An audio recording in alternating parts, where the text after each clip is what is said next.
আমরা সেই মুসলমান যে মুসলমানেরা ভারত বারবার আক্রমণ করেছে, যে মুসলমানেরা বারবার কালেমার পতাকা ভারতে উঠেছে, সেই মুসলমান আমরা যারা আজকে ভারতের ভূখণ্ডে কালেমার পতাকা উড়িয়ে 800 বছর আমরা রাষ্ট্র শাসন করেছিলাম, সেই মুসলমান আমরা। যদি আজকে আমাদের হুঙ্কার থেমে যাওয়ার কারণে গোটা পৃথিবীর মুসলমানরা আমাদের উপর, গোটা পৃথিবীর মুসলমানদের উপর অত্যাচার নির্যাতন হয়, কথা বলুন ঠিক কিনা? এই জন্য আমাদেরকে ঈমান বৃদ্ধি করতে হবে।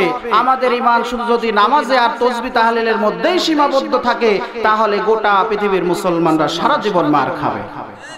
এই জন্য আমরা আসুন আপনাদের কাছে কোরআনুল কারীম থেকে তেলাওয়াত করেছে, ওখান থেকে আলোচনা হবে। তার পূর্বেই শুকরিয়া আদায় করছি মহান রব্বুল আলামিনের দরবারে, যে মহান রব্বুল আলামিন আমাদেরকে অসংখ্য নাজ নিয়ামত দিয়ে এই পৃথিবীতে সৃষ্টি করেছে। পৃথিবীতে কি করেছে? নাজ নিয়ামতের সৃষ্টি করে নাই, অসংখ্য নাজ নিয়ামত দিয়ে আমাদেরকে সৃষ্টি করেছে। যে নাজ নিয়ামত গুলো শুকরিয়া আদায় করলে সারা জীবন শুকরিয়া আদায় করতে পারবো না। আল্লাহ সুবহানাহু ওয়া তাআলা কোরআনুল কারীমে সূরাতুল কাহফ 109 নম্বর আয়াত আল্লাহ সুবহানাহু ওয়া তাআলা বলে দিয়েছেন, ও দুনিয়ার মানুষেরা শুনে রাখো, কুল্লাউ কানাল বাহরু মিদাদান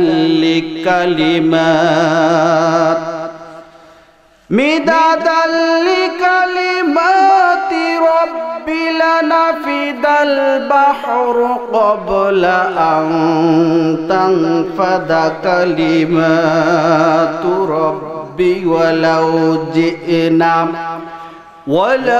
জি'না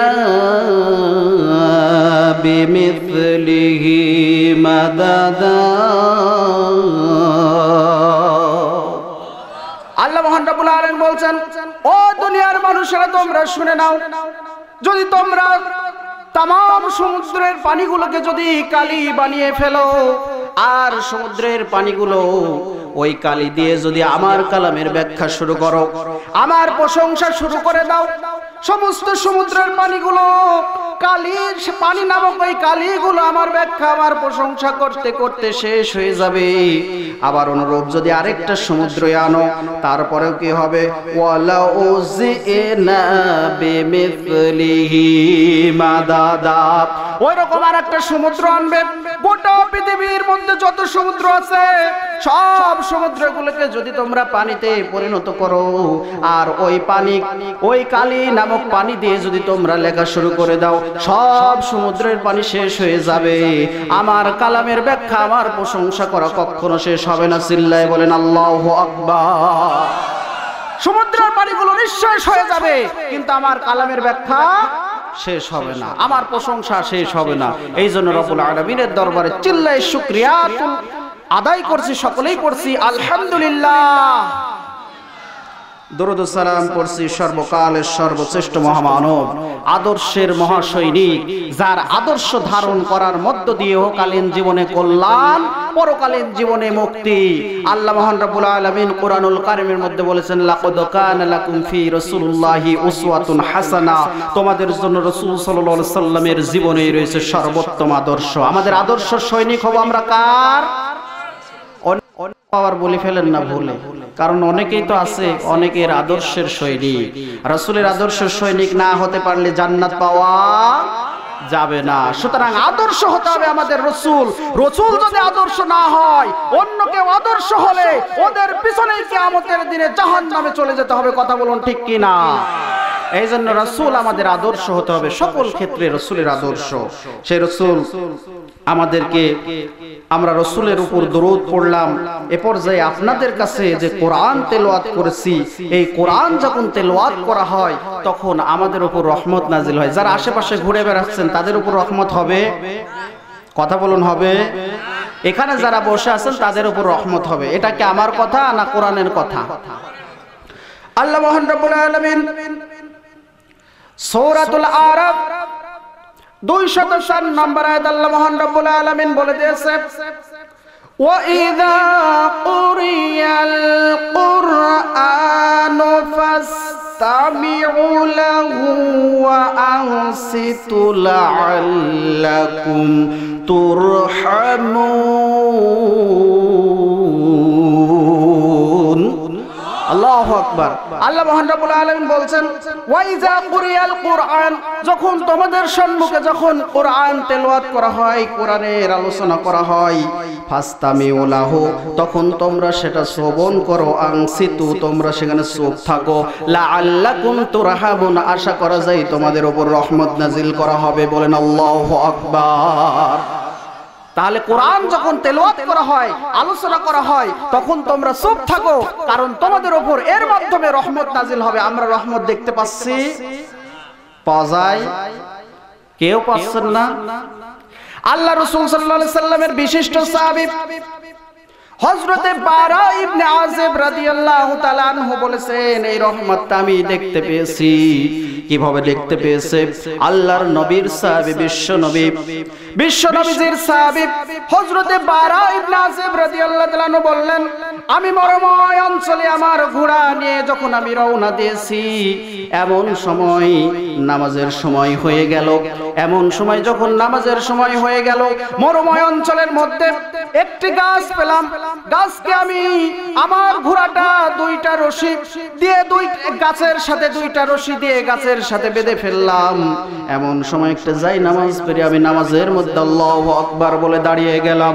যখন নামাজের মধ্যে দাঁড়িয়ে গেলাম, কোথায় থেকে যেন এক খণ্ড মেঘ এসে আমার মাথার উপরে ছায়া দিতে লাগলো, আমার উপরে মেঘ যেন আসলো। এই সময় আমি বুঝতে পারলাম আমার ঘোড়াটা যেন লাফালাফি শুরু করে দিল। ঘোড়া যখন এমন লাফালাফি শুরু করে দিল, মনে হয় দুইটা দড়ি ছিঁড়ে যায় ভাব হয়ে গেল। এই কঠিন মুহূর্তে আমি মনে করলাম কি করব, নামাজ কি শেষ করে ফেলবো নাকি নামাজ এই পরে আবার পড়ব। বিশাল টেনশনে পড়ে গেলাম। এবার যখন এই অবস্থা পরিণত হয়ে গেল, ঘোড়া যখন লাফালাফি শুরু করে দিল, আমি নামাজকে বন্ধ করে দিলাম। এরপরে আমি ঘোড়াকে লক্ষ্য করে নামাজ শেষ করে ফেললাম। ঘোড়ার লাফালাফি থেমে গেল। আমি মনে করলাম আর তো কোনো সমস্যা নাই। হঠাৎ এবার বারা ইবনে আযিব রাদিয়াল্লাহু তাআলা আনহু বলেন, আমি দ্বিতীয়বার আল্লাহু আকবার বলে সূরা ফাতিহা পড়লাম। এরপরে সূরা কাহাফ থেকে আয়াত তেলাওয়াত করছিলাম। এমন সময় দেখলাম পূর্বের মতো এক খণ্ড মেঘ এসে আমার মাথার উপরে ছায়া বিস্তার করতে লাগলো। আমি চিন্তা করলাম, এরপরে লক্ষ্য করে দেখি পূর্বের নয়, ঘোড়াটা আবার লাফালাফি শুরু করে দিল। আমি চিন্তা করলাম, আরে কি অবস্থা হয়ে যায়, ঘোড়াটা কি দড়ি ছিঁড়ে চলে যায় কিনা। বিশাল টেনশনের মধ্যে পড়ে গেলাম। এবার ওই ঘোড়াটাকে কি করলাম, এবার নামাজ শেষ করে ফেললাম। নামাজ শেষের পরে এবার ঘোড়াটা দেখলাম থেমে গেল। এরপর আমি বাড়িতে চলে আসলাম। ফজরের নামাজ বিশ্ব নবী মুহাম্মদুর রাসূলুল্লাহ সাল্লাল্লাহু আলাইহি সাল্লামের পিছনে পড়লাম। এরপরে যখন নামাজ শেষ করে বিশ্ব নবী পিছনের দিকে ফিরে বসলেন, তখন আমি আল্লাহ রাসূলকে সকল ঘটনাগুলো খুলে বললাম। আল্লাহ রাসূল সাল্লাল্লাহু আলাইহি সাল্লাম বললেন, ও আমার সাহাবী, আমি নবী, আমি যা দেখি তোমরা তা দেখো না। আমি বুঝতে পেরেছি তোমার ঘটনা শুনে, তুমি যখন সূরা কাহাফের যখন আয়াতগুলো তেলাওয়াত করছিলে, আল্লাহ মহান রব্বুল আলামিন আসমান থেকে তোমাদের উপর রহমত নাজিল করছিল। বলুন সুবহানাল্লাহ। ওইটা তুমি দেখতে পাও নাই, ওইটা দেখার অধিকার তোমাকে দেওয়া হয় নাই, কিন্তু আল্লাহ সুবহানাহু ওয়া তাআলা একটা প্রাণীকে বুঝতে পেরেছে তোমার উপর রহমত নাজিল হচ্ছিল, যার কারণে আল্লাহ মহান রব্বুল আলামিন তোমার উপর রহমত নাজিল করার কারণে তোমার ঘোড়াটা লাফালাফি করছিল। বলেন আল্লাহু আকবার। তাহলে এখানে আমাদের উপর রহমত নাজিল হচ্ছে, এটা কি আপনারা দেখতে পাচ্ছেন? এটা পাওয়া যাবে না, এটা আমরা বুঝবো না। রহমত নাজিল হয় আল্লাহর পক্ষ থেকে, আর যখন গজব নাজিল হয় এটা আমাদের দু হাতের কামাই। মূলত রহমত আসবে কার পক্ষ থেকে? আল্লাহর পক্ষ থেকে। সুতরাং আমাদের কোরআন আমাদের যখন তেলাওয়াত করব, তখন আমরা চুপ থাকবো এবং সেটা আমরা কি করব? ভালোভাবে শ্রবণ করব। আমরা কি কোরআন পড়তে পারি? কোরআন শেখার জন্য চেষ্টা করি। ইংলিশ পড়ার জন্য আমরা 1000 টাকা 1200 টাকা করে মাস্টার রাখি, কিন্তু আমরা কি আমার ছেলে মেয়েকে কোরআন শিক্ষা দিয়েছি? কয়দিন পর যখন ছেলে মেয়ে যখন বড় হবে, এরপরে বিয়ে শাদী করবে, তখন আর ভাত দিবে না, তখন দেখবে কোরআন শিখায়নি। কথা বলুন ঠিক কি না? কোরআনের শিক্ষা যার নয়, ওই পিতামাতাকে ধরে ওই সন্তান তো মারবেই। ওমর ফারুক রাদিয়াল্লাহু তাআলা আনহুর কাছে একটা বিচার নিয়ে আসলো। ওই বাপ বলছে যে আমার সন্তান আমার কথা শুনে না। ওমরে ফারুক রাদিয়াল্লাহু তাআলা আনহু বললেন, তোমার সন্তান কেন কথা শুনে না? বললো, সন্তান তুমি কেন কথা শুনো না? ওই সন্তান বলবেন, আল্লাহ রাসূল সাল্লাল্লাহু আলাইহি সাল্লামের সাহাবী, আমার মা আমার দায়িত্ব ছিল আমাকে সুশিক্ষা দেওয়ার, কোনোদিন সুশিক্ষা দেয় নাই। আমার মা যখন বাছাই করেছে তখন একটা নর্তকী মা বাছাই করেছে, আমার নামও হয়েছে সামসিকি। সুতরাং আমার কথা বলুন, এই রকম অবস্থায় তাকে আমি সম্মান করব কিভাবে? ওমর রাদিয়াল্লাহু তাআলা ওই বাপের কলার ধরলেন, ধরে বললেন যে তুমি তো সারা জীবন শিক্ষা দিয়েছো ইসলাম বিদ্বেষী, তোমার জন্য সন্তান কি রহমত নিয়ে আসবে? সুতরাং সন্তানকে আগে ইসলাম শিক্ষা দিতে হবে। কথা বলুন ঠিক কি না? ইসলাম শিক্ষা দিবেন না, ইন্নাকা লা শাউকি মিন ইনাব। আরবরা বলে তুমি কাঁটাযুক্ত গাছ লাগাবে আর ইনাব খাবে, আঙ্গুর খাবে, এটা মনে করো না, বরং তোমাকে কাঁটাযুক্ত গাছ কাটাই খেতে হবে। সুতরাং সন্তানদেরকে কোরআন শিক্ষা দেন। সুতরাং এই কোরআনের কথা বলা হয়েছে, কোরআন থেকে তেলাওয়াত করেছি একটি সূরা, যে সূরাটা সূরাতুল আনফাল, যেটা মদিনার জীবনে অবতীর্ণ। এই আনফাল যে সূরাটা অবতীর্ণ করেছি, এই সূরা সম্পর্কে কারো কোনো অবজেকশন আছে? এই কোরআন যে ভুল হতে পারে এরকম কারো কোনো চিন্তা ভাবনা আছে? কারো নাই? কাদের কাদের আছে হাত তোলেন। কারো নাই না? কারণ ওটা ঠাইকেও লাভ নাই। কারণ আল্লাহ প্রথমেই যখন কোরআন নাজিল করেছেন তখন বলে দিয়েছে জালিকাল কিতাবুল লা রাইবা ফি, এমন একটা কিতাব তোমাদের কাছে দিয়েছি যে কিতাবের মধ্যে কোনো ভুল নাই। তাহলে বোঝা গেল কিতাবের মধ্যে কোনো ভুল নাই। এরপরে আসুন সূরাতুল বাকারার মধ্যে আল্লাহ মহান রব্বুল আলামিন বলেছেন যে 23 নম্বর আয়াত, আল্লাহ মহান রব্বুল আলামিন বলছেন, ওয়া ইন কুনতুম ফি রাইবিম মিম্মা নাযালনা আলা আবদিনা ফাতু বিসূরাতিম মিন মিথলিহি وادعوا شهداءكم من دون الله إن كنتم صادقين। আল্লাহু আকবার।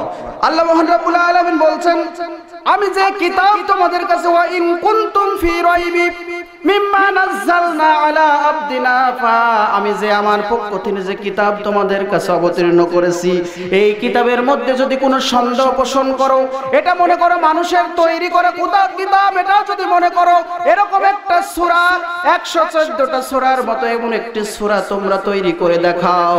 আর এটা করার জন্য তোমাদের আত্মীয় স্বজন বন্ধু বান্ধব যারা আছে সকলকে ডাকো, ডাকার পরে এই রকম একটা কিতাব তোমরা তৈরি করে দেখাও। আজ পর্যন্ত কেউ পেরেছে?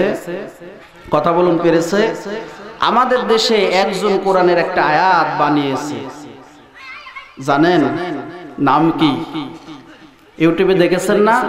একটা আয়াত তেলাওয়াত করেছে, একটা আয়াত আরবি তেলাওয়াত করেছে, বলেছে এমন বলছে আমার মুখের দিকে তাকা, দেখে তেলাওয়াত এইভাবে করতে হয়, ওটা কোরআনের কোনো আয়াতই নাই। বলুন নাউজুবিল্লাহ। এরকম একজন ব্যক্তি বেয়াদব, নিকৃষ্ট ইসলামের শত্রু, এই ব্যক্তি আয়াত তেলাওয়াত করেছে, আমি নাম না বলি।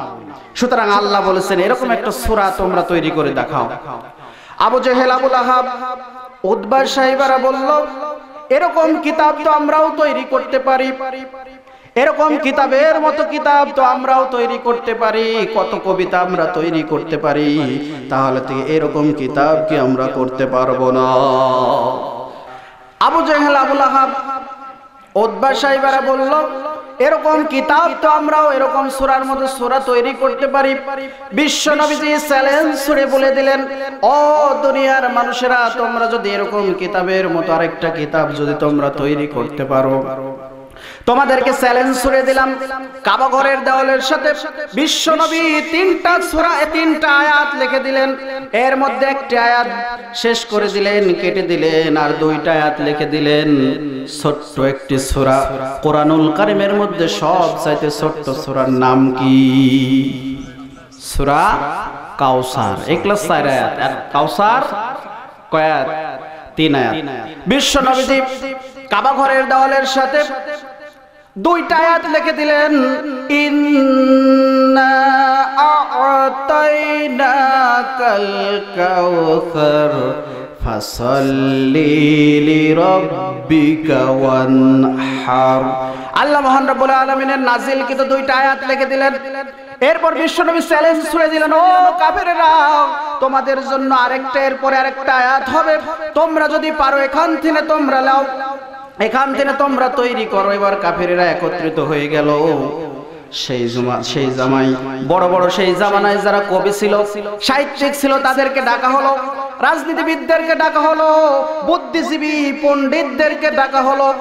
এরপরে তারা ওখানে বসলো। বসার পরে বারবার চেষ্টা করলো, কিন্তু শেষ পর্যন্ত একজন ব্যক্তি, একজন কবি উঠে গেল, বড় একজন কবি লাবিদ বিন আসিফ উঠে গেল। এরপরে একটা আয়াত ওর পিছনে লিখে দিল, ইন্না আ'তাইনাকাল কাউসার ফাসাল্লি লিরাব্বিকা ওয়ানহার লাইসা হাযা বিন কালামিল বাশার। আল্লাহু আকবার। আল্লাহ মহান রব্বুল আলামিনের এই আয়াতের পরে লিখে দিল, লাইসা হাযা মিন কালামিল বাশার, এটা মানুষের পক্ষ থেকে কোনো কিতাব হতে পারে না। আমরা সাক্ষ্য দিলাম এটা মানুষের কোনো রচিত কিতাব হতে পারে না। তারা সাক্ষ্য দিয়েছে এটা মানুষের কোনো রচিত কিতাব হতে পারে না। আল্লাহু আকবার। এটা মানুষের কোনো কিতাব হতে পারে? তারা প্রমাণ দিয়েছে, যাদের উপরে, যাদের লেখার উপরে আজকে পিএইচডি করা হচ্ছে, গবেষণা করা হচ্ছে, সেই সকল কবিরা বলেছে লাইসা হাযা মিন কালামিল বাশার, এটা মানুষের কোনো কথা হতে পারে না। সুতরাং সেই কিতাব থেকে আলোচনা হবে ইনশাআল্লাহ। আজকে যে সূরাটার আলোচনা সেটা হচ্ছে, আপনাদের কাছে আমি তেলাওয়াত করেছি, ইন্নামাল মুমিনুনাল্লাযীনা ইযা যুকিরাল্লাহ,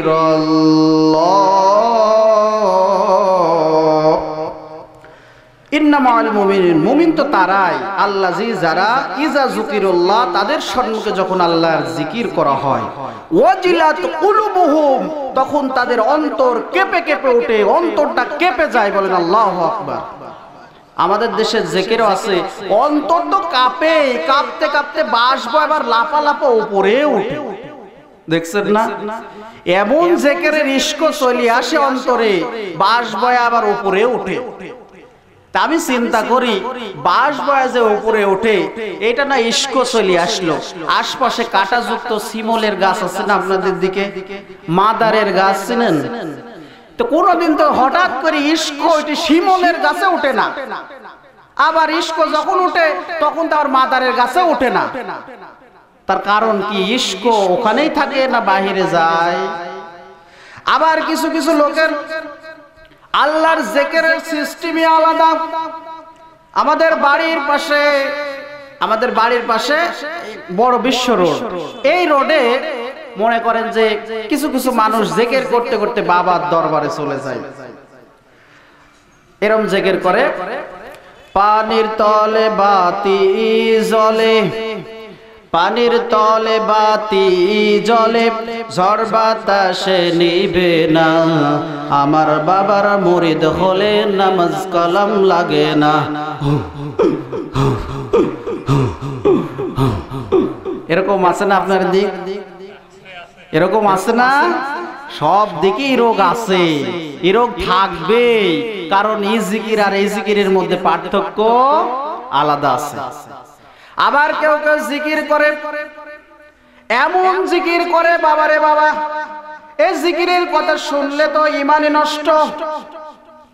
জিকির করতে করতে এমন জায়গায় বলে, বাবা বিনে, বাবা বিনে যাইবেতে জাহান্নামে, বাবা বাবা বাবা বিনে আমার বাবা দয়াল বাবা, বাবা বিনে যাইবেতে জাহান্নামে। বলো নাউজুবিল্লাহ। ইয়াউমা ইয়াফিরুল মারউ মিন আখি ওয়া ওয়া সাহিবাতিহি ওয়া বানি। আল্লাহ মহান রব্বুল আলামিন কিয়াম বলেছেন কিয়ামতের কঠিন মুসিবতের দিনে ইয়াউমা ইয়াফিরুল মারউ, তোমার থেকে পালায়ন করবে আখি তোমার ভাই, ওয়া উম্মিহি তোমার মা তোমাকে দেখবে কিয়ামতের দিনে কোনো পরিচয় দিবে না, কি কঠিন অবস্থা হয়ে যাবে। ওয়া আবিহি তোমার পিতাও দেখবে কিয়ামতের কঠিন দৃশ্য দেখে কেউ কারো পরিচয় দেবে না। ওয়া বানিহি তোমার সন্তান দেখবে, তোমার স্ত্রী দেখবে, পরিচয় দিবে না। কেন পরিচয় দিবে না? জাহান্নামটা কেমন হবে, জাহান্নামের তর্জনটা কেমন হবে আল্লাহ সুবহানাহু ওয়া তাআলা কুরআনুল কারীমের মধ্যে বলে দিয়েছে, নারুল্লাহিল মুকাদ্দাতিল্লাতী তাত্তালিউ আলাল আফইদা। কিয়ামতের আগুনের মধ্যে মানুষদেরকে যখন ফেলে দেওয়া হবে, মানুষের চামড়া পুড়ে যাবে, গোশতগুলো পুড়ে যাবে, হাড্ডিগুলো পুড়ে যাবে, কলিজার মধ্যে আগুন ধরে যাবে। লা ইয়ামুতু ফিহা ওয়ালা ইয়াহইয়া, কিন্তু মানুষেরা সেখানে মরবেও না, বাঁচবেও না। কথা বলুন ঠিক কিনা? আল্লাহ বলেছে জাহান্নামের মধ্যে ফেলে দেওয়া হবে, কিন্তু জাহান্নামের মধ্যে মানুষেরা মরবেও না, বাঁচবেও না। কতদিন শাস্তি থাকবে? ফিহা খালিদিন, চিরকাল, যার শুরু আছে কোনো শেষ নাই, এরকম শাস্তি জাহান্নামের মধ্যে ভোগ করতে হবে যদি আজকে আল্লাহকে না মানো। সুতরাং যখন জিকির হবে আল্লাহর নামের জিকির, তখন ওই জিকির আমাদেরকে শুনতে হবে। আর যদি ওটা না হয় তাহলে আমাদেরকে অবশ্যই তাহলে ওই জাহান্নামে আমাদেরকে ঢুকতে হবে। আপনারা কি জাহান্নামে যেতে চান? কারা কারা যেতে চান হাত তুলে দেখান। কেউ যাচ্ছে না। মানুষের এখন সতর্ক হয়ে গেছে, জগৎ তো নামাজ পড়ি আর না পড়ি জান্নাতে তো যেতে চাই। জান্নাত কি এমনি এমনি যাওয়া যাবে ভাই? তাহলে আমল করে জান্নাতে যেতে হবে। তাই আল্লাহ মহান রব্বুল আলামিন জিকিরের ওয়াজ না করে আমাকে সময় দিছে আর 15-20 মিনিট 25 মিনিট সময় পাবো, এই জন্য আমি সংক্ষিপ্ত ভাবে শেষ করে দেব। আল্লাহ মহান রব্বুল আলামিন এর পরে আয়াতে বলল, এই আয়াতের সাথে وَإِذَا تُلِيَتْ عَلَيْهِمْ آيَاتُهُ زَادَتْهُمْ ঈমান, আর তাদের কাছে যখন আমার আয়াতগুলো তেলাওয়াত করা হয় তখন জাদাতহুমুল ঈমান, তখন তাদের ঈমানগুলো বৃদ্ধি পেতে থাকে। বলুন আল্লাহু আকবার। এই ঈমানগুলো বৃদ্ধি পাওয়ার কারণে আজকে কঠিন অবস্থা হয়ে যাচ্ছে। কোরআনের আলোচনা যেখানে হয় সেখানে থানার পারমিশন লাগে, বিভিন্ন দলের কাছে পিছনে পিছনে ঘুরতে হয়। আর যেখানে যাত্রার পারমিশন, যাত্রা হয় সেখানে পারমিশন লাগে না। যেখানে হাউজিং গান হয় কোনো পারমিশন লাগে না। কারণ ইসলাম বিদ্বেষীরা বুঝতে পেরেছে কোরআনের আলোচনায় হলে ওয়াজাদাতহুমুল ঈমান, মানুষের ঈমানগুলো বৃদ্ধি পাবে, আমাদের পিছনে লোক থাকবে না। এই জন্য তারা তাফসীর মাহফিলের অনুমতি দেয় না, তারা অন্যায় অবিচার যত আছে সবগুলোর পারমিশন দেয়। কথা বলুন ঠিক কি না? আজকে সমাজের মধ্যে কোরআনের কথাগুলো হোক, মানুষের ঈমান বৃদ্ধি পাক, এটা ওরা চায় না। কারণ মানুষের ঈমান যখন বৃদ্ধি পাবে, শুধু ঈমান বৃদ্ধি পেয়েই ক্ষান্ত হয় না, ঈমান বৃদ্ধি পাওয়ার সাথে সাথে জাদাতুহুম ঈমানাও ওয়া আলা রাব্বিহিম ইয়াতাওয়াক্কালুন। আল্লাহ মহান রব্বুল আলামিন বলছে শুধু ঈমানই বৃদ্ধি হয় না, ঈমান বৃদ্ধি আল্লাহর উপর তাওয়াক্কুল এত বেশি হয়, এত বেশি তাওয়াক্কুল হয়, কামানের সম্মুখে দাঁড়িয়েও ইসলামের পুরো অবিচল থাকে, তারা ইসলাম থেকে এক পা পিছপা হয় না। এরকম কঠিন অবস্থায় তাদের ঈমানে পরিণত হয়। বলেন আল্লাহু আকবার। আজকে গোটা পৃথিবীর এই আলোকে আমাদের ঈমান না থাকার কারণে, ঈমান বৃদ্ধি না থাকার কারণে, আজকে আমাদের ঈমান মরে যাওয়ার কারণে গোটা পৃথিবীর মুসলমানদের উপর অত্যাচার নির্যাতন হয়। অথচ মুসলমানের বাচ্চা হওয়ার পরেও সুবহানাল্লাহ আলহামদুলিল্লাহ তাসবিহ পড়ি। আমাদের জানা দরকার আল্লাহ সুবহানাহু ওয়া তাআলা কুরআনুল কারীমের মধ্যে বলেছে ইন্নামাল মুমিনু ইখওয়াতুন, মুমিনগণ পরস্পর ভাই ভাই। সুতরাং মুমিনকে চিনে মারা হচ্ছে, মুমিনকে ভারতে মারা হচ্ছে। তোমার কিসের ঈমান? তোমার ঈমান কথা বলো না কেন? কথা বলো ঠিক কি না?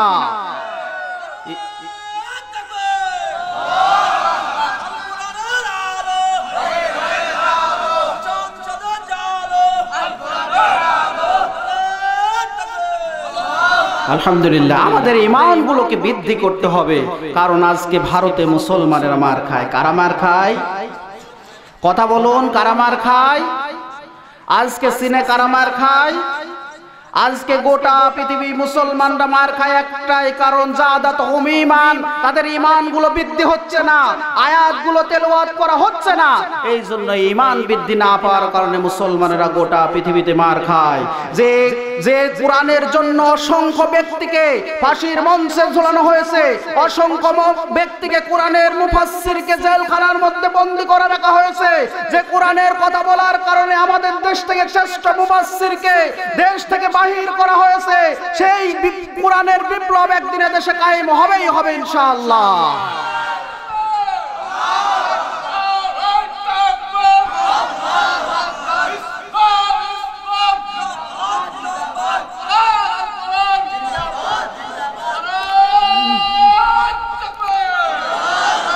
আলহামদুলিল্লাহ, আমাদের মধ্যে যখন ঈমান বেড়ে যাবে তখন ইহুদি খ্রিস্টানরা আমাদের উপর অত্যাচার করতে পারবে না। আজকে ভারতের দিকে লক্ষ্য করে দেখুন, এই ভারত মুসলমানের 800 বছর শাসন করেছে। 800 বছরের মধ্যে ইতিহাস কোনো সাক্ষী দিতে পারে না। 800 বছর মুসলমান শাসন করেছে। 800 বছরের মধ্যে মুসলমানরা কোনো মন্দির ভাঙ্গে নাই, গির্জা ভাঙ্গে নাই, অন্যায়ভাবে ইহুদি খ্রিস্টান হিন্দুদেরকে হত্যা করে নাই। শুধুমাত্র 100 বছর এই মোদি সহ ইসলাম বিদ্বেষী হিন্দুরা যখন শাসন করেছে, মুসলমানদের লাশ নিয়ে হোলি খেলা খেলেছে। কথা বলুন, ঠিক কি না? বাবরি মসজিদ তারা ভেঙেছে, এরপরে এখন তারা কয়েকদিন আগে দেখছেন মসজিদ ভেঙেছে। এদেশে মোদি আসতে চেয়েছে, আমরা বলেছি এদেশে যদি মোদি আসে এদেশে রক্তের বন্যা বয়ে যাবে, মোদিকে বাংলার জমিনে আসতে দেওয়া হবে না, হবে না ইনশাআল্লাহ। সুতরাং আমরা বলতে চাই যে ভারত, আমাদের দেশেও তো হিন্দু আছে, 95% মুসলমান। আমরা ইচ্ছা করলে হিন্দুদেরকে দেশ থেকে বের করে দিতে পারবো না। আল্লাহ রাসূল সাল্লাল্লাহু আলাইহি সাল্লাম বলেছে যে কোন বিধর্মীকে অন্যায়ভাবে যদি সংখ্যা গরিষ্ঠ মুসলমান, সংখ্যা লঘু কোন ব্যক্তিকে, কোন জাতিকে যদি অন্যায়ভাবে দেশ থেকে বের করে অত্যাচার নির্যাতন করে, আমি রাসূল কিয়ামতের দিন তাদের বিপক্ষে আল্লাহর দরবারে দাঁড়াবো। সুতরাং আমরা এটা বলে আমরা ওদেরকে বারবার ছাড় দিয়েছি, কিন্তু আর ছাড় হবে না। এদেশে ইসলাম কায়েম হবে, গোটা পৃথিবীতে ইসলাম কায়েম হবে। ভারতে মুসলমানদের উপর অত্যাচার নির্যাতন কেন হবে? আমরা বলতে চাই, ভারতে মুসলমানদের উপর যে অত্যাচার নির্যাতন করছে, আমাদের প্রত্যেকের দাবি, আমার ভাই হিসাবে, ইন্নামাল মুমিনুনা ইখওয়াতুন, মুমিনগণ পরস্পর ভাই ভাই, এই ভাই হিসাবে আমাদেরকে প্রতিবাদ করা আমাদের ঈমানি দাবি। কারণ আল্লাহ রাসূল সাল্লাল্লাহু আলাইহি সাল্লাম বলেছেন যে একটা চোখ প্রত্যেকটা মানুষের মতো একটা মাথা, এই মাথাটা হচ্ছে মুমিনদের মধ্যে, গোটা পৃথিবীর মুমিনরা একটা মাথার মতো একটা দেহের মধ্যে। সুতরাং তাদের চোখে যদি কোনো কোটা পড়ে অন্য মুমিনরা কষ্ট পায়, এটাই স্বাভাবিক। আজকে দেখেন, আজকে গোটা পৃথিবীর মুসলমানদের উপর অত্যাচার হচ্ছে, অথচ আমাদের কোনো ঈমানই বাদে না। আজকে আমাদের ঈমান কোথায় গেছে? আপনার পায়ে যদি লোহা ঢুকে যায়, এরপরেও যদি আপনার ওই পায়ে যদি আপনার কাজ না করে, তাহলে আপনাকে বুঝতে হবে ওই পায়ে কি হয়েছে? প্যারালাইজড হয়েছে। যদি আপনার পায়ে লোহা ঢোকার পরে আপনি বুঝতে পারছেন না যে আমার পায়ে আজকে লোহা ঢুকেছে, আপনাকে বুঝতে হবে আপনার পা প্যারালাইজড হয়েছে, আপনার পা কাজ করে না, অকেজ হয়ে গেছে। সুতরাং আজকে গোটা পৃথিবীর মুসলমানদের উপর অত্যাচার নির্যাতনে আপনাকে চিন্তা করতে হবে, আপনার ঈমান নাড়া দেয় না, এই জন্য বুঝতে হবে আপনার ঈমান প্যারালাইজড হয়ে গেছে। সুতরাং প্যারালাইজড ঈমান দিয়ে জান্নাতে যাওয়া যাবে না। আম হাসিবতুম আন তাদখুলুল জান্নাহ, তোমরা কি মনে করেছো এমনি এমনি জান্নাতে যাবে? অবশ্যই এমনি এমনি জান্নাতে যাওয়া যাবে না, বরং পরীক্ষা দিয়েই জান্নাতে যেতে হবে। শেষ পর্যন্ত মানুষেরা বলে মাতা নাসরুল্লাহ, আল্লাহর বিজয় কখন আসবে? মানুষেরা হতাশ হয়ে যাবে। আল্লাহ বলছে ধৈর্য ধারণ করো, আল্লাহর বিজয় নিকটে। সুতরাং যারা কোরআনের কথা শুনে, কোরআনের তেলাওয়াত করে, তাদের ঈমানগুলো বৃদ্ধি পেতে থাকে। বলুন আল্লাহু আকবার। আল্লাহ রাব্বুল আলামিন এরপরে বললেন আল্লাযীনা ইউকিমুনাস সালাত, আর মুমিনদের 3 নম্বর গুণ হচ্ছে তারা নামাজ কায়েম করে, নামাজের সময় নামাজ আদায় করে। আজকে মুসলমান হিসাবে দাবি করে, কিন্তু আমাদের নামাজ নাই। মুসলমান আছে না? নাই। মুসলমান আছে না? আল্লাহ রাসূল বলেছেন ফারকু বাইনাল মুসলিমি ওয়াল কাফিরুত তারাকাস সালাত, মুসলমান আর কাফেরের মধ্যে পার্থক্যই হবে নামাজ। যে ব্যক্তি নামাজ পড়ে সে মুসলমান, নামাজ নাই ও মুসলমান হতে পারবে না। এটা আমার কথা না, রাসূলের কথা, রাসূলের কথা। আল্লাহ রাসূল সাল্লাল্লাহু আলাইহি সাল্লাম বলেছেন নামাজ সেভাবে পড়ো যেভাবে আমাকে নামাজ পড়তে দেখো, কারণ আল্লাহ রাসূল সাল্লাল্লাহু আলাইহি সাল্লাম বলেছেন ইন্নাস সালাতা তানহা আনিল ফাহশাই ওয়াল মুনকার, নিশ্চয় মুনকার যারা খারাপ ফাসিকি কাজ হতে বিরত থাকে ওই সকল ব্যক্তি যারা নামাজ পড়ে, নামাজ যারা পড়ে তারা অন্যায় থেকে বিরত থাকে। আজকে নামাজ সমাজের মধ্যে কায়েম নাই, এই জন্য আমরা অন্যায় অবিচার থেকে বিরত নাই। বলুন তো এই নামাজকে পড়ার জন্য কে সর্বপ্রথম নামাজের জন্য অর্ডার করবে? বলুন তো, কথা বলুন, কে বলবে নামাজের জন্য? আপনারা কেউ জানেন না? রাষ্ট্র কোথায় আছে? সূরাতুল হজ। কোন সূরা? কয় নম্বর আয়াত? 41 নম্বর আয়াত। আল্লাহ মহান রব্বুল আলামিন বলেছেন আল্লাযীনা ইম্মাক্কান্নাহুম ফিল আরদি আকামুস সালাত ওয়া আতুজ যাকাত ওয়া আমারু বিল মা'রুফি ওয়া নাহাউ আনিল মুনকার ওয়ালিল্লাহি আকিবাতুল উমুর। আল্লাহ মোহাম্মদ রাব্বুল আলামিন বলেছেন আমি যারা মুমিনদেরকে যখন রাষ্ট্রীয় ক্ষমতায় দিই তখন তাকে 4টা কাজ করতে হয়। কয়টা কাজ? 1 নম্বর হচ্ছে আকামুস সালাত, রাষ্ট্রীয়ভাবে নামাজ কায়েম করে দেবে। যারা মুসলমান নামাজ পড়ে না তাদের 1 নম্বর কাজ হচ্ছে রাষ্ট্রের কাজ হচ্ছে রাষ্ট্রীয়ভাবে নামাজ কায়েম করে দেবে। ওয়া আতুজ যাকাত, তাদের কাজ হচ্ছে রাষ্ট্রীয়ভাবে যাকাত তুলবে। ওয়া আমরু বিল মা'রুফ, আর রাষ্ট্রের কাজ হচ্ছে সৎ কাজের আদেশ করবে। আর ওয়া নাহাউ আনিল মুনকার, মানুষদেরকে খারাপ কাজ থেকে বিরত রাখবে। ওয়ালিল্লাহি আকিবাতুল উমুর, আর সকল ক্ষমতার মালিক, সকল ক্ষমতার উৎস একমাত্র আল্লাহকে মানতে হবে। কথা বলুন ঠিক কিনা?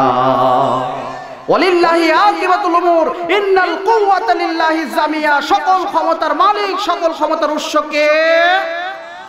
আমরা কাক বলি? সকল ক্ষমতার উৎস কাকে বলি? আল্লাহকে বলি। গণতন্ত্রের দেশে আমরা কি বলি? সকল ক্ষমতার উৎস জনগণ, বলি না? কিন্তু আল্লাহ বলছে ইন্নাল কুওয়াতা লিল্লাহি জামিয়া, সকল ক্ষমতার একমাত্র মালিক হচ্ছে আল্লাহ সুবহানাহু ওয়া তাআলা। আমরা 2টা ভোটের জন্য আমরা শিরক করি। যারা শিরক করবে তাদের কি হবে? আল্লাহ সুবহানাহু ওয়া তাআলা সূরাতুল মাইদা 72 নম্বর আয়াতে বলেছেন ইন্নাহু মান ইউশরিক বিল্লাহি ফাকাদ হারামাল্লাহু আলাইহিমুল জান্নাহ ওয়া মাওয়াহু আলান নার ওয়া মা লিয-যালিমিনা মিন আনসার। আল্লাহ মহান রব্বুল আলামিন কোরআনুল কারীমে সূরাতুল মাইদা 72 নম্বর আয়াত আল্লাহ বলে দিলেন নিশ্চয় যারা আল্লাহর সাথে শিরক করবে তাদেরকে বলে দাও হারামাল্লাহ, আল্লাহ তাদের জন্য হারাম করেছে চিরকালের জন্য জান্নাত। তাহলে কোথায় যাবে? ওয়া মাওয়াহু আলান নার, চিরদিনের জন্য জাহান্নামে যাবে। ওয়া মা লিয-যালিমিনা মিন আনসার, কিয়ামতের দিনে এই সকল বিয়াদব জালিমদের জন্য কিয়ামতের দিনে কোনো সাহায্যকারী থাকবে না। কথা কার? কার কথা? আল্লাহর কথা। সুতরাং আল্লাহর সাথে শিরক করলে জান্নাতে যাওয়ার কোনো সুযোগ নাই, যেতে হবে জাহান্নামে। সুতরাং যারা কোরআন মানে না, নামাজ পড়ে না, যত অন্যায় আছে সব অন্যায় তাদের দ্বারা হওয়া সম্ভব কিনা? সম্ভব না। আল্লাহ মহান রব্বুল আলামিন কোরআনুল কারীমের মধ্যে বলেছেন ওয়া ইযা বুশিরা আহাদুহুম বিল উনসা জাল্লা ওয়াজহুহু মুসওয়াদ্দাও ওয়া হুয়া কাযীম ইয়াতাওয়ারা মিনাল কওমি মিন সুই মা বুশিরা বি আয়ুসিকু আলা হুনিন আম ইয়াদুস সুহুফিত তুরাব আলা সাআ মা ইয়াহকুমুন। আয়ামে জাহিলিয়ার যুগে যারা মুসলমান হয় নাই, নামাজ নাই, রোজা নাই, ঈমান নাই, ইসলাম নাই, তাদের অবস্থা কি হয়েছিল? তাদের কাছে যখন কন্যা সন্তানের যখন সুসংবাদ দেওয়া হতো, তখন তাদের লজ্জায় তাদের মুখটা হিট হয়ে যেত, লজ্জায় তাদের মুখটা কালো হয়ে যেত। তখন তারা চিন্তা করত, আহারে আমার এই কন্যা সন্তানকে কি বাঁচিয়ে রাখবো না জীবন্ত কবর দিব? বিশাল টেনশনের মধ্যে পড়ে যেত। শেষ পর্যন্ত সাআমা ইয়াহকুমুন, সবচেয়ে নিকৃষ্ট চিন্তাটাই তারা করত। অর্থাৎ কি করত? কন্যা সন্তান হলে কি করত? জীবন্ত কবর দিত। সবচেয়ে নিকৃষ্ট চিন্তাই তারা করত, কারণ তারা ঈমান আনে নাই, কারণ তারা মুসলমান হয় নাই। আল্লাহ মহান রব্বুল আলামিনের রাসূল সাল্লাল্লাহু আলাইহি সাল্লামের কাছে একজন সাহাবী আসলেন, নাম হচ্ছে দাহিয়াতুল কলবি। কোন সাহাবী? কোন সাহাবী? দাহিয়াতুল কলবি নামে একজন সাহাবী আসলেন। আসার পরে বললেন, বিশ্ব নবীজি, আমি তো ইসলাম গ্রহণ করতে চাই, কিন্তু আমার জীবনের গুনাহ আল্লাহ সুবহানাহু ওয়া তাআলা মাফ করবে নাকি? বিশ্ব নবীজি বললেন, তুমি বিধর্মী থেকে যদি মুসলমান হও, তাহলে তুমি অবশ্যই অবশ্যই তোমার জীবনের গুনাহ খাতা আল্লাহ সুবহানাহু ওয়া তাআলা সব কিছু মাফ করে দেবেন। বলেন সুবহানাল্লাহ। দাহিয়াতুল কলবি বললেন, অনেক বড় গুনাহ করেছি। আল্লাহ রাসূল জিজ্ঞাসা করলেন, ও দাহিয়া, তুমি কি অপরাধ করেছো একটু বলো। দাহিয়াতুল কলবি এবার বলা শুরু করলেন, আল্লাহ রাসূল, আমি যখন আমার অনেকগুলো সন্তান হলো, সব সন্তানকে, যেগুলো মহিলা সন্তান ছিল, যেগুলো মেয়ে সন্তান ছিল, তাদেরকে সকলকে নিজ হাতে আমি মাটির মধ্যে দাফন করেছি, জীবন্ত অবস্থায় দাফন করেছি। আমি যখন কিছুদিন আগে আমার আর একটা কন্যা সন্তান হয়েছে, আমি যখন বাহিরে ছিলাম, বাড়িতে আসার পরে শুনলাম আমার একটা কন্যা সন্তান হয়েছে। আমি টেনশনে পড়ে গেলাম, কি করা যায়? এই কন্যা সন্তানকে আমি কি বাঁচিয়ে রাখবো, না এই কন্যা সন্তানটাকে আমি জীবন্ত কবর দিব? বিশাল টেনশনে পড়ে গিয়েছিলাম। কিন্তু তার মায়ের কারণে এই কন্যা সন্তানটাকে আমি জীবন্ত কবর দিতে পারি নাই। আমি এরপরে কন্যা সন্তানটা যখন একটু বড় হয়ে গেল, হাঁটাহাঁটি পা করে যখন চলা শুরু করলো, এই কন্যা সন্তানটাকে যখন একটু একটু করে কথা শিখে গেল, 6-7 বছর বয়স হয়ে গেল, এবার চিন্তা করলাম মানুষেরা বিভিন্ন কথা বলবে, আমার মান সম্মান চলে যাবে, আমি কি করব? এই কন্যা সন্তানটাকে আমি আর বাঁচিয়ে রাখবো না। এমন একটি চিন্তা করলাম, কন্যা সন্তানটাকে এবার আমি জীবন্ত কবর দিয়ে দেব। এবার যখন কন্যা সন্তানটাকে নিয়ে আমি মরুময় অঞ্চলের দিকে রওনা দিলাম, এমন সময় মরুময় অঞ্চলের মধ্যে যখন আমি মরুময় অঞ্চলে চলে গেলাম, আশেপাশে লক্ষ্য করে দেখি ওই মরুময় অঞ্চলের মধ্যে কাউকে দেখা যায় না, কেউ ওখানে নাই। এমন অবস্থায় আমি কি করব? ওই জায়গাতে আমার সন্তানটাকে দাঁড়িয়ে রাখলাম আর বালিগুলো খোঁড়া শুরু করলাম।